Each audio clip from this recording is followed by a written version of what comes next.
Few verses in the entire Bible carry the emotional weight of Genesis 6 verse 6. The moment is brief, but it cuts deep into the heart of both theology and human understanding. And the Lord regretted that he had made man on the earth, and it grieved him to his heart. These words stop the reader mid-step, forcing a pause, not because of confusion, but because of sorrow. To imagine the creator of the universe moved to grief over his own creation is not only shocking, but profoundly unsettling. The verse presents a mystery that demands attention. How can an all-knowing God feel regret? Did he not foresee this outcome from the beginning? And if he did, why did he proceed? These questions are not raised from doubt, but from reverence, a longing to understand a God whose emotions seem to intersect with human tragedy. The language is not neutral. It is not distant or clinical. It is deeply personal, as though the Creator's heart has been pierced by the very ones he formed. This moment reveals something that cannot be ignored. It shows that God is not an impassive force behind the cosmos. He is not unmoved by the corruption and violence of mankind. The grief expressed is not theatrical. It is not for effect. It is a genuine sorrow that speaks to the depth of relationship God intended with humanity. And now that bond is fractured, not by mistake or accident, but by willful rebellion and widespread evil. Genesis 6 verse 6 marks a turning point. It is not merely a transition into the story of the flood. It is a revelation of divine vulnerability. For a being who holds all power, to grieve is not a loss of control, but an expression of love. The pain does not come from surprise, but from heartbreak. Not because God failed, but because humanity did. The verse leaves the reader with a lingering silence. What does it mean that God grieved? What does it say about his relationship with us? And more importantly, what does it reveal about the cost of creating beings with freedom? These are not simple questions, but they are necessary ones. Because understanding this moment brings us closer to understanding not just what God felt then, but what he still feels today. The English translation of Genesis 6 verse 6 reads that the Lord regretted, or in some versions, repented that he had made man. But to grasp the true depth of what this verse communicates, the ancient Hebrew must be considered. The word translated as regretted is nikum, and it does not fit neatly into modern categories. It carries a range of meanings, each rich with emotion, complexity, and context that does not always survive translation. Nichum does not always suggest regret in the way that people commonly understand the word today. It is not necessarily an admission of fault, nor does it imply a reversal of a decision in the sense of error or mistake. Rather, it can mean to be moved, to be grieved, to be emotionally stirred in response to an event. It can also express deep sorrow or compassion. The same root is used in other places where God is described as responding emotionally, sometimes even relenting from judgment, not because his will changed, but because his heart responded. The Hebrew worldview did not separate emotion from strength or decision. To be moved with grief was not a sign of weakness or indecision, but a sign of depth. God's nichum was not mechanical regret. It was not as if he overlooked something or failed to plan. The sorrow did not rise from lack of foresight, but from the weight of watching a beloved creation turn to violence, pride, and ruin. It was a divine response to the loss of intimacy, the distortion of purity, and the rise of wickedness in a world designed for goodness. The emotional core of the word nichum suggests a change of heart, not in knowledge, but in experience. As though the suffering and rebellion of mankind stirred a holy grief that could not be ignored. This helps explain why the verse includes both regret and grief. God did not regret as someone who made a miscalculation. He mourned as one who witnessed the devastation of something he had formed with care and love. His sorrow reflects the depth of his involvement in the world, not as a distant observer, but as a creator whose hands shaped every breath, and whose heart was bound to every soul. By looking at nichum, the question changes. Instead of asking whether God made a mistake, the focus shifts to understanding the heart of God in motion. Language becomes a vessel for mystery, not a boundary. And in this moment, Hebrew offers a glimpse into a sorrow that is layered wholly and full of a compassion that does not erase justice, but instead enriches it. What God felt in Genesis 6 verse 6 was not regret as people know it. It was divine grief responding to human collapse. A sorrow that spoke not of failure, but of love. When Genesis describes God as grieved to his heart, the language strikes with force. It speaks not of a passing sadness, but of a sorrow that reaches into the very depths of divine being. For many, this raises an uncomfortable question. Can God, who is holy, eternal, and unchanging, feel grief the way humans do? Or is this simply human language being used to describe something that cannot be fully understood? Throughout Scripture, there are moments when God expresses emotion, not as fleeting impulses, but as deliberate, meaningful responses. These are not outbursts. They are not signs of instability. They are revelations of character. When God speaks of longing, anger, joy, or sorrow, he is not playing a role. He is unveiling his heart in ways human beings can begin to grasp. The grief in Genesis 6 is not a one-time occurrence. It echoes later when God speaks through the prophets, when he pleads with his people, when he calls them back, not with threats, but with aching love. Consider Psalm 78 verse 40, which says, "How often they rebelled against him in the wilderness and grieved him in the desert." The language is consistent. God is not indifferent to rebellion.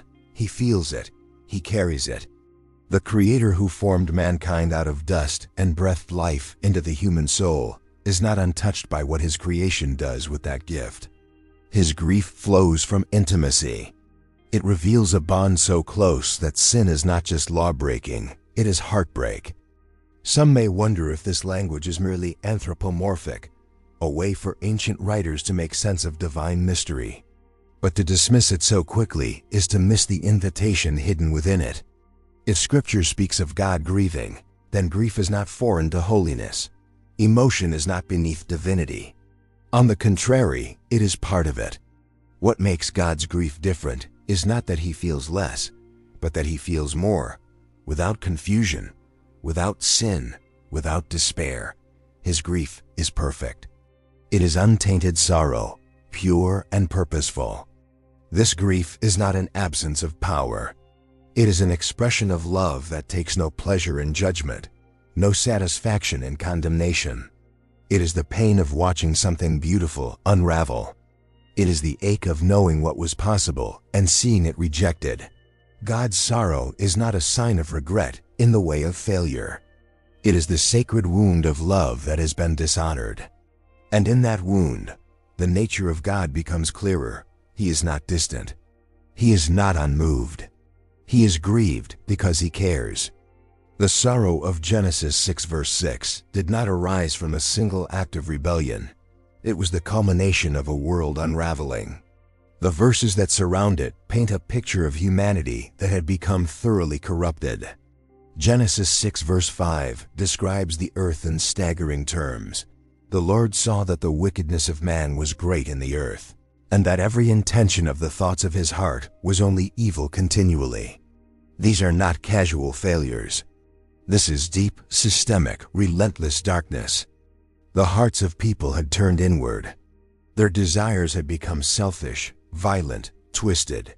The design that once reflected God's image was now distorted beyond recognition. What was created to bear light had chosen shadows.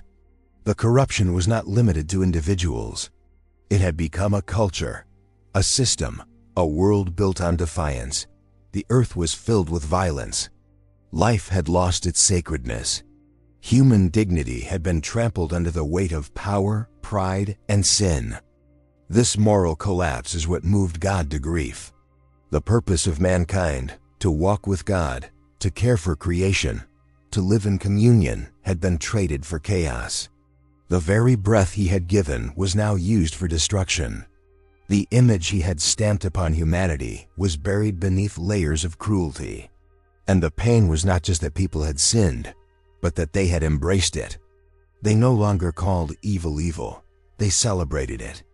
They defended it. It had become their nature. In such a world, goodness struggled to survive. Righteousness became a remnant, a fading light in a sea of shadows. Noah stood out not because he was perfect, but because he walked with God when no one else did. The darkness had grown so thick that even a single man seeking truth stood out like a lighthouse in a storm. The days of Noah were not defined by one great act of rebellion, but by a world that no longer remembered how to love. The grief of God in this moment was not distant pity. It was the sorrow of a creator watching the very thing he made with joy become something unrecognizable.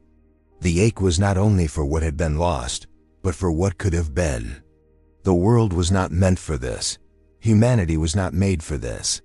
And yet, here it was, so far from its beginning, so far from its purpose, and so far from the one who loved it into being. The moment a reader sees the word regret applied to God, a troubling question forms. Did God make a mistake? This is not an accusation. It is a cry for understanding. Because if God is perfect, if he knows the end from the beginning, how can he regret something he already foresaw? And if he regretted making humanity, does that mean the entire design was flawed from the start? These are not easy questions. They are the kind that lie beneath the surface of many hearts, unspoken but deeply felt, and yet they must be faced. Because ignoring them does not make them disappear. It only leaves the soul unsettled. To begin, it must be said clearly, God did not make a mistake. His sorrow was not a confession of error. It was a response to human choice. From the beginning, love required freedom, and freedom carried risk. God created human beings with the capacity to love, to choose, to worship, to rebel. That freedom was not a flaw, it was a necessity. Without it, there would be no relationship, only control. And where there is only control, there is no love. The risk of creation was not that God would fail, but that his creatures might. And when they did, the pain was real, not because the plan had failed, but because love had been rejected. God's regret was not the regret of a builder whose structure collapsed. It was the regret of a father watching his children destroy themselves. The pain was not over the act of creating, but over the condition of the creation.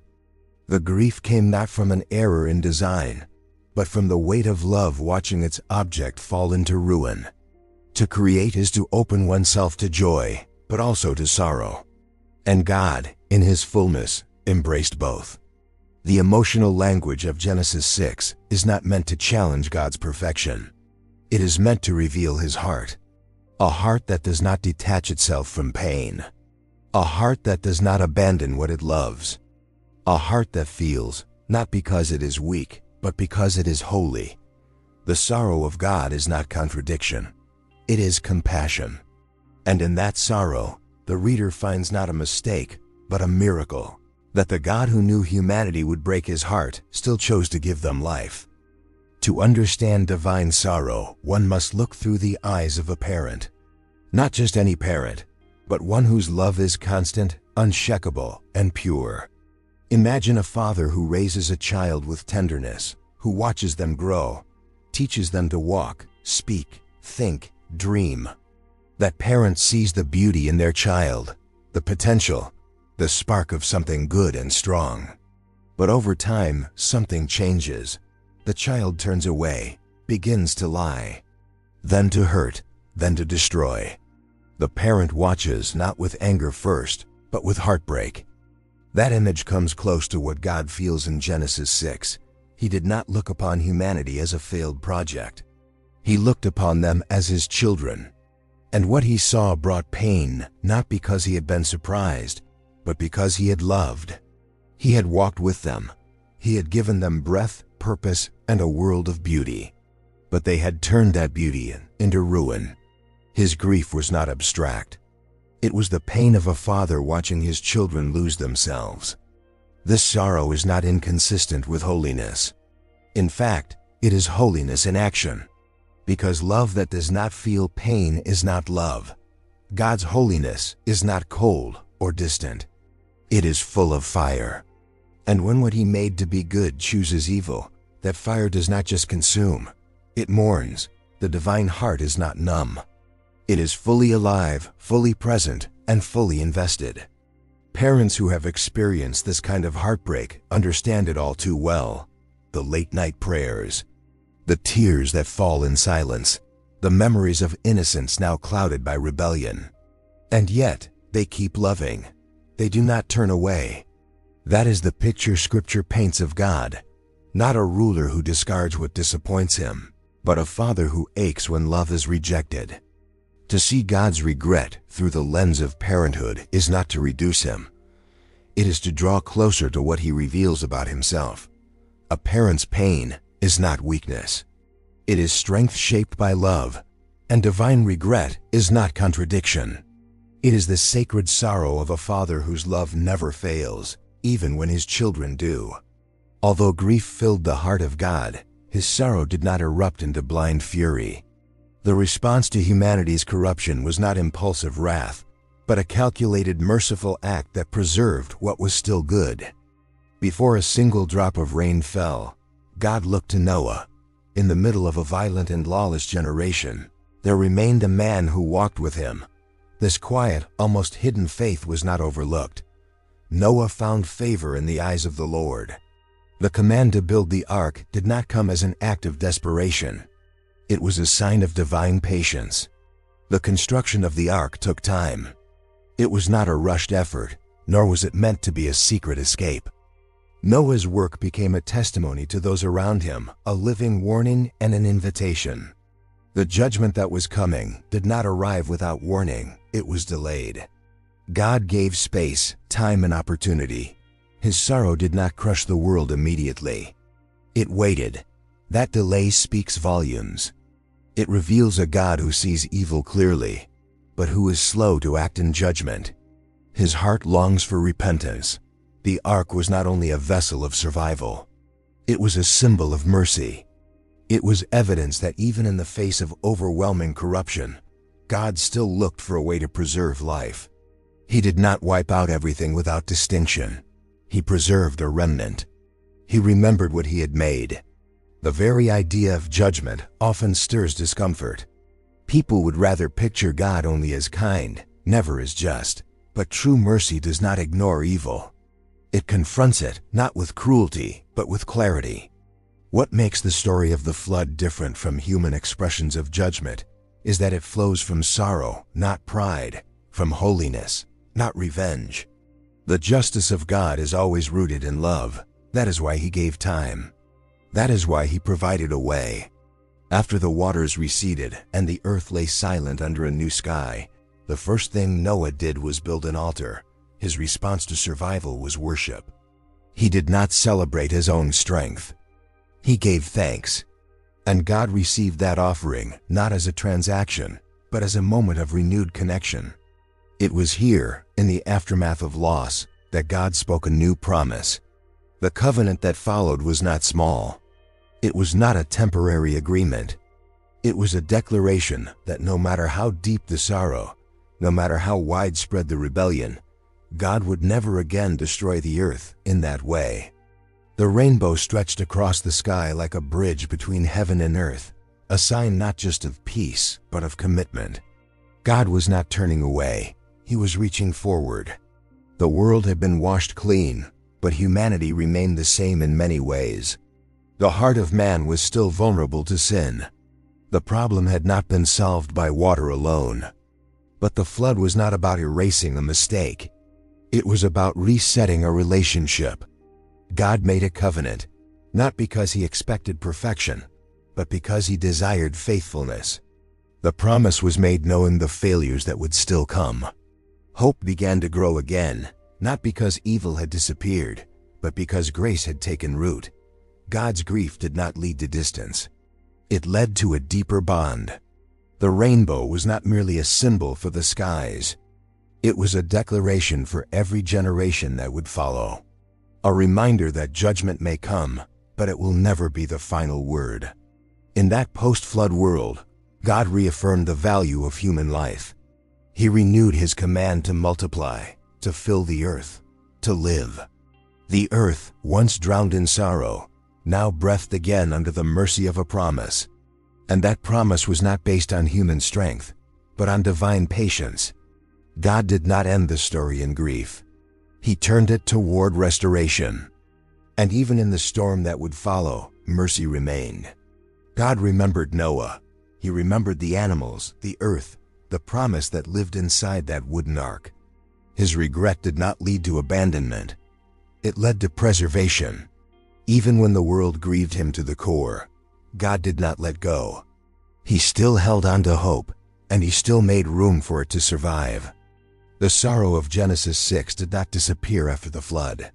It echoed forward through generations of wandering, rebellion, and return. Time after time, humanity would fall, and God would respond, not with cold distance, but with consistent grace. The pattern was clear. Sin broke, but God repaired. The pain continued, but so did the mercy. From Noah to Abraham, from Moses to David, the story kept pointing to something greater. Divine regret was never the end. It was the soil out of which grace would rise. Every act of mercy, every covenant, every word spoken through the prophets was a thread leading to one place, the cross. Jesus did not arrive as a reaction to human failure. He came as the fulfillment of a plan shaped even before the first rebellion. The grief that God felt in Genesis was not forgotten. It was carried, and it found its answer in a carpenter from Nazareth. Jesus entered the world not just to teach or to heal, but to bear the full weight of divine sorrow. He did not avoid the pain of humanity. He stepped into it. He walked among the broken, the violent, the proud. And he wept, he grieved, he felt what God had always felt. And then he carried it to the cross. The flood dealt with the external world. The cross dealt with the internal heart. What water could not cleanse, blood would redeem. Jesus took on himself the very sin that had once grieved the heart of God. He became the bridge between judgment and mercy, the living fulfillment of every promise spoken since the dawn of time. The divine sorrow did not lead to eternal distance. It led to the deepest act of love ever seen. From the ark to the cross, the story is the same. God does not give up. He does not walk away. Even when humanity turns from him, he finds a way to bring them back. And that way is not through force. It is through sacrifice. The grief that once moved God to act in the days of Noah moved him again in the sending of his Son. And in that act, divine sorrow became the doorway to redemption. The grief God felt in Genesis was not locked in the past. It was not a moment frozen in ancient history. It is something that still pulses within his heart today. When violence spreads, when hatred grows, when truth is silenced and love is rejected, the heart of God still aches. Not with surprise, but with longing. He is not unmoved by what happens in the world. He sees it all. And he still weeps. But this is not a grief that turns into bitterness. It is not the sorrow of someone who walks away. It is the sorrow of one who stays. The same God who was moved to sorrow in the days of Noah still watches over his creation. He still calls people back. He still sends signs, still raises up voices, still reaches into the darkest places with light. His heart has not changed. His patience has not run out. What does this mean for you? It means your choices matter. It means your life is seen. When you walk toward goodness, when you reject evil, when you cling to mercy in a world that worships pride, you are not ignored. You are heard. You are part of the same story, the same heartbeat, the same hope. God is not watching from afar. He is near. And his grief is not a curse. It is an invitation. The sorrow of God is not meant to crush you. It is meant to awaken you. It is a call to remember who you are and whose image you bear. It is a reminder that sin is not just a mistake, it is a wound. And yet, every wound can be healed. Every heart can be restored. The God who wept over creation still reaches for it, still believes in it, still moves with compassion. And if he grieves, it is only because he loves. Love always carries the weight of sorrow, but it also carries the promise of restoration. The divine sorrow is not a verdict. It is a path, one that leads straight into the arms of grace. From the beginning, God knew the cost of creating a world filled with freedom. He knew that giving humanity the ability to choose meant accepting the risk of rejection. And still, He chose to form man from the dust. Still, He breathed life into lungs that would one day defy Him. Still, He opened His heart to a creation that would break it. Because to God, love is always worth the risk. This is the mystery that sits at the center of divine regret. It was never about disappointment with the idea of humanity. It was never a moment of withdrawal. It was the painful realization of what love truly requires. Real love allows failure. It allows rebellion. But it also makes room for return. Divine love is not conditional. It is not hesitant. It does not pause when the beloved stumbles. It moves forward. It sacrifices. It redeems. The sorrow of God was real, but so was His resolve. He did not abandon what He made. He stayed, even when it hurt. And that decision, that commitment, is what defines the relationship between Creator and creation. Wu were never an accident. Your life is not a mistake. The fact that you exist is evidence that God chose to love, knowing full well what that love would cost. No rebellion, no failure, no darkness is strong enough to erase the value He placed on you. When God formed mankind, He saw both the fall and the future. He saw the pain, but He also saw the promise. He knew the cross would be necessary, and still, He called it good. Because to Him, you were worth it. This is not a love that waits for perfection. It is a love that enters the mess, grieves the loss, and stays through the storm. It is a love that remembers every moment of pain and still chooses hope. The mystery of divine love is not that God regretted. It is that He did not walk away. He grieved, but He remained. He mourned, but He continued. He saw the cost, and He paid it. Because you were always worth the risk. The sorrow recorded in Genesis 6 verse 6 was never the final word. From the depths of divine grief rose the highest expression of divine love. What began with heartbreak in Eden and intensified in the days of Noah eventually found its answer in the life, death, and resurrection of Jesus Christ. God's sorrow did not end in destruction. It moved through judgment, into mercy, and finally into restoration. That journey, long, painful, costly, is what secures hope for every soul still breathing. When God grieved over His creation, He did not discard it. He did not erase it. He embraced the full burden of what it meant to love a people who would not always love Him back. The flood was not the end, nor was the cross. Redemption continues. It is alive.